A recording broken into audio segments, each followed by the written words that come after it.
After my parents split up, my dad moved to America. He said we'd always stay in contact. He brought his laptop with him. He'd say we'd Skype at least once a week, but I guess it didn't work out like that, I guess. When the internet first went down, we didn't really know how far it had spread, just because we couldn't get hold of anyone.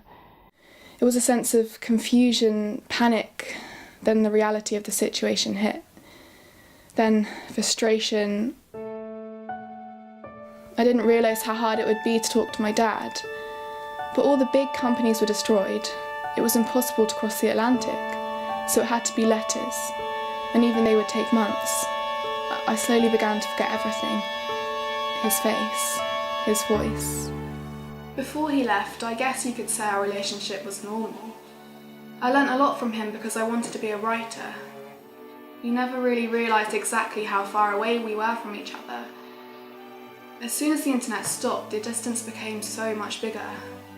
But I thought about how it was his fingers that typed, and suddenly he didn't seem so far away. He was going to write a book, but it didn't really work out.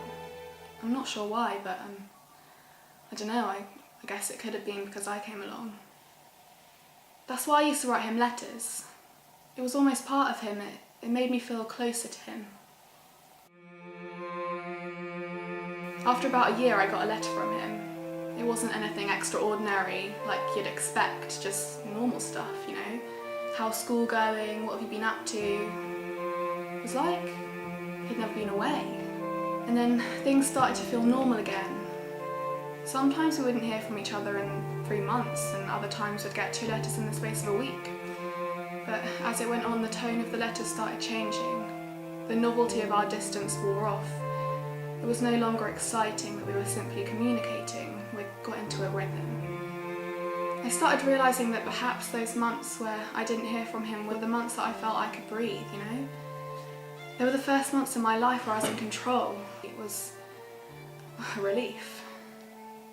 Being so distant from him gave me room to think, time to really consider the extent of my dad's control. It was like his weight, his presence had been lifted off me. And I could take a step back and really consider what he had been doing. It was uplifting. I realised that I wasn't my dad. I didn't need to be. No one wanted me to be. No one except him. I realised that what I felt when I got a letter wasn't surprise. It was fear. Not the kind of fear when I'm flinching or carrying away, but the kind of fear that I've had all my life.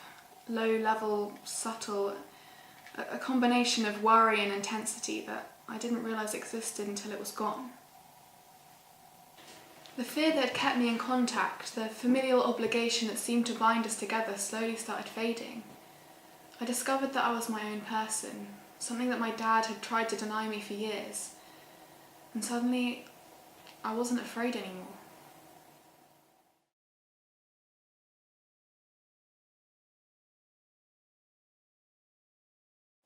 And so when it all came back, I was at a crossroads. But I knew exactly which turn to take now. So when he came back online, I didn't.